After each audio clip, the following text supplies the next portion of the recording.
بسم اللہ الرحمن الرحیم نحمده ونصلی ونسلم علی رسولہ الکریم اما بعد۔ معزز طلبہ، اللہ تعالیٰ سے امید ہے کہ آپ سب خیر و عافیت سے ہوں گے۔ سبق نمبر 233 اور باب حد القذف میں ہم بات کریں گے قذف سے رجوع۔ ایک دفعہ تہمت لگائی یا اس کا اقرار کر دیا، اس کے بعد پھر رجوع کر دیا کہ نہیں میں جھوٹ بول رہا تھا، اس کا بیان پڑھیں گے۔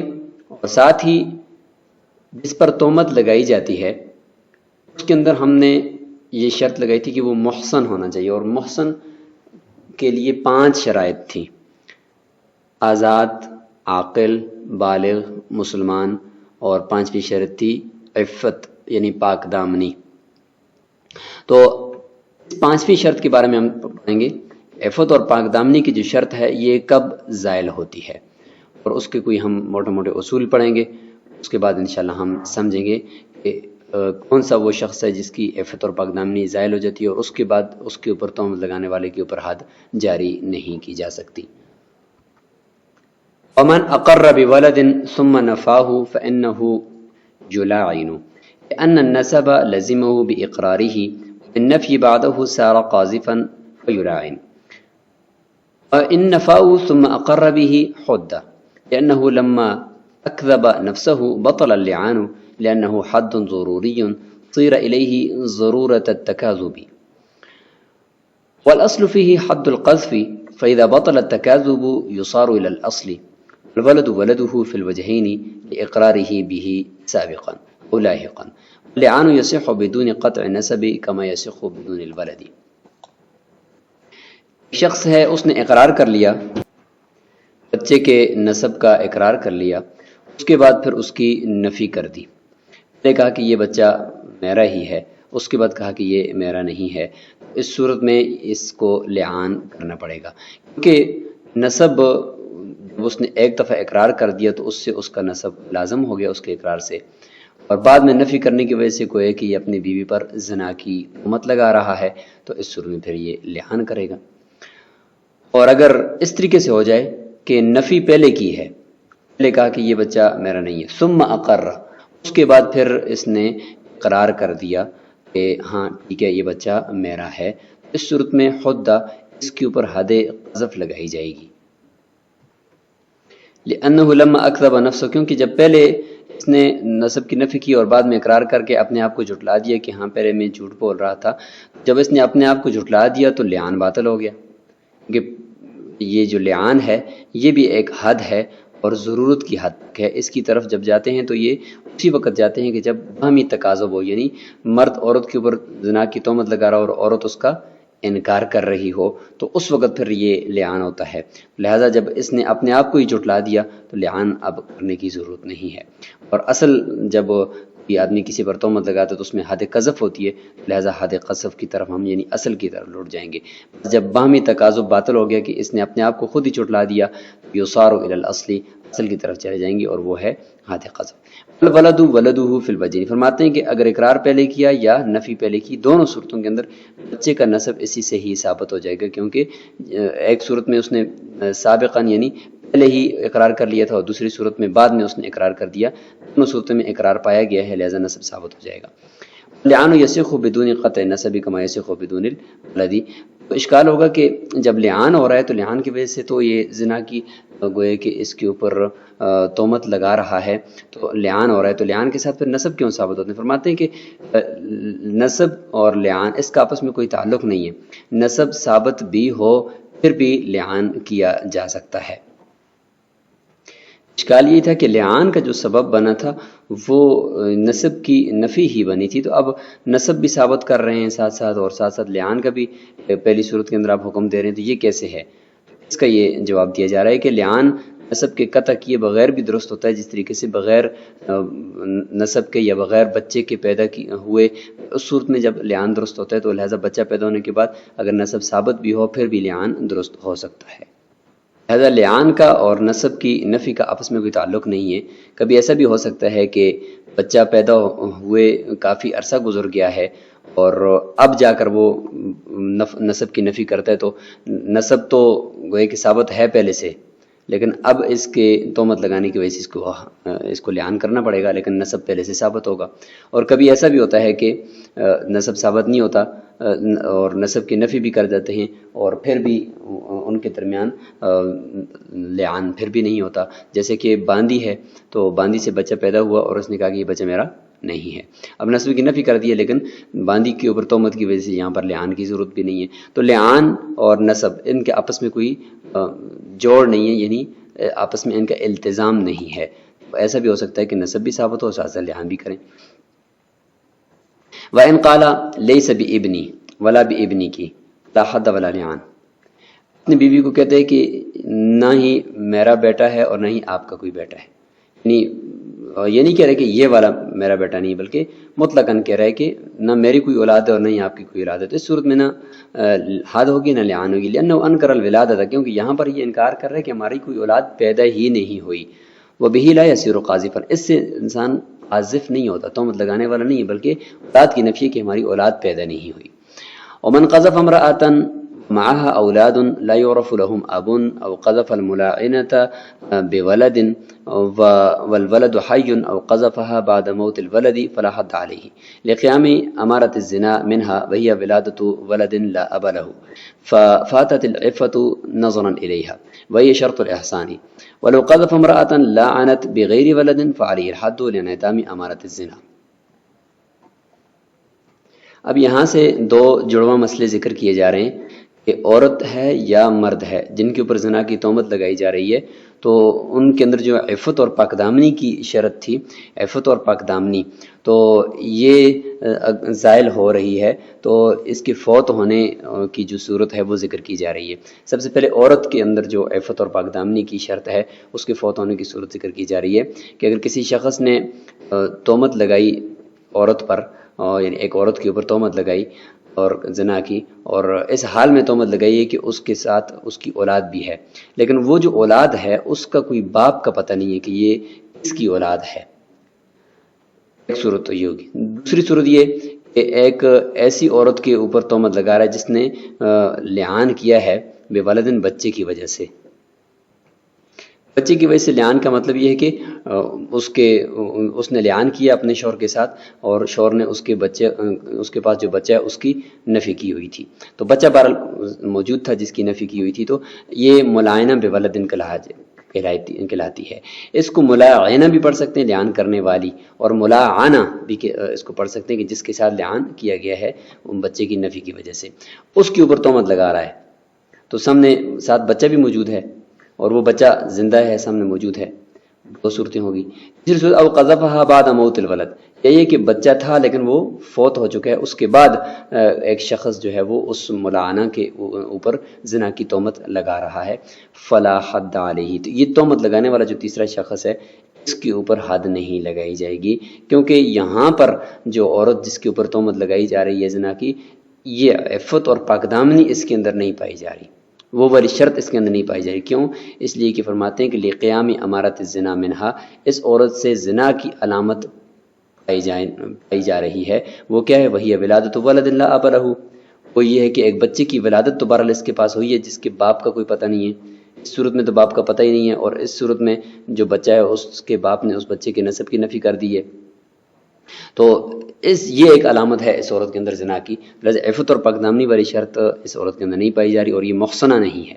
محصنہ نہیں ہے تو فرماتے ہیں کہ اب اس کے اوپر تہمت لگانے والے کو حد نہیں لگائی جائے گی۔ ففاتت العفۃ نظرا الیہا، اس علامت کو دیکھتے ہوئے اس کی پاک دامنی فوت ہو چکی ہے۔ وہی شرط الاحسان، یہی محسن ہونے کی شرط تھی عفت اور پاک دامنی، وہ نہیں ہے تو لہذا تہمت لگانے والے کو حد نہیں لگائی جائے گی۔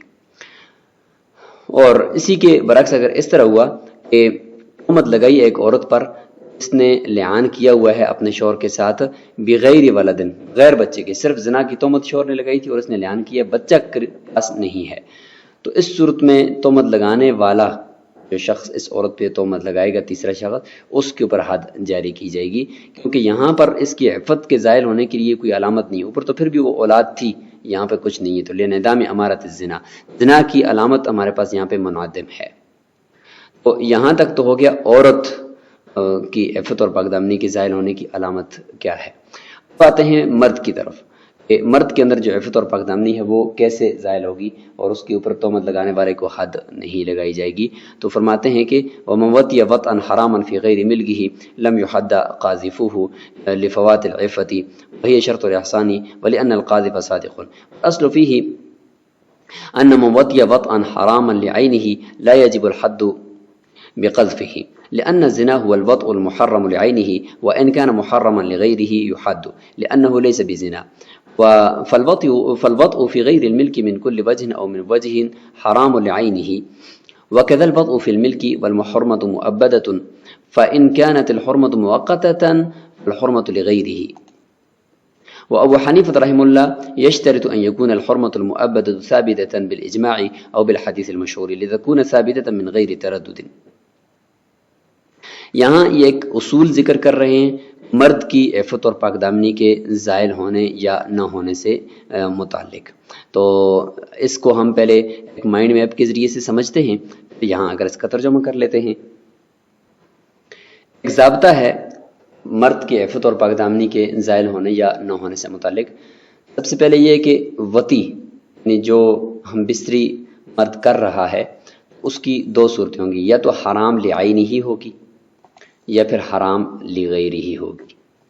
حرام لعینہ ہی اگر ہے تو اس صورت میں عفت کا حکم یہ ہے کہ اس کی عفت زائل ہو گئی ہے، اس شخص کے اوپر تہمت لگانے والے کے اوپر حد نہیں لگائی جائے گی کیونکہ یہ شخص محسن نہیں رہا. اور اگر حرام لغیرہ ہی وطی ہے لم تزل العفہ، اس صورت میں اس شخص کی عفت زائل نہیں ہوئی کیونکہ ایسی وطی اس نے کی ہے جو حرام ہے لیکن حرام عین نہیں ہے اس کا بلکہ غیر کی وجہ سے وہ حرام ہے. اس صورت میں اس کی عفت اور پاکدامنی زائل نہیں ہوئی. اس کے اوپر کوئی تہمت لگائے گا تو اس کو حد قذف لگائی جائے گی.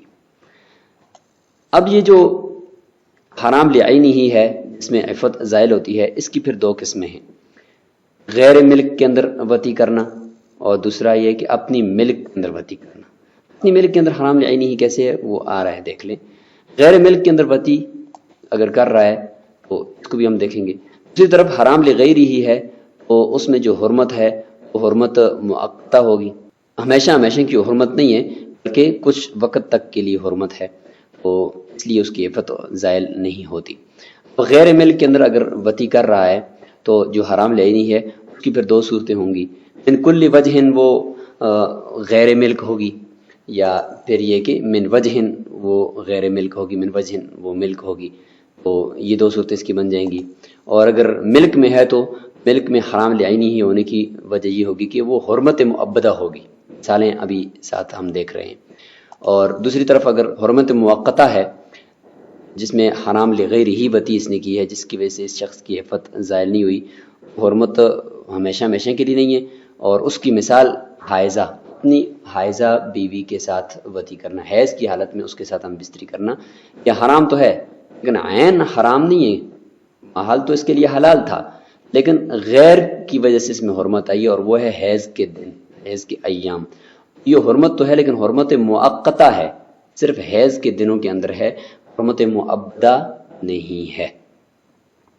تو یہ ہوگی جی. اس میں اگر کوئی شخص نے اپنی حائضہ بیوی کے ساتھ ہم بستری کر لی ہے تو اس کے اوپر تہمت لگانے والے کو حد لگے گی کیونکہ اس شخص کی اس وطی سے اس کی عفت زائل نہیں ہوئی، یہ محسن ہے.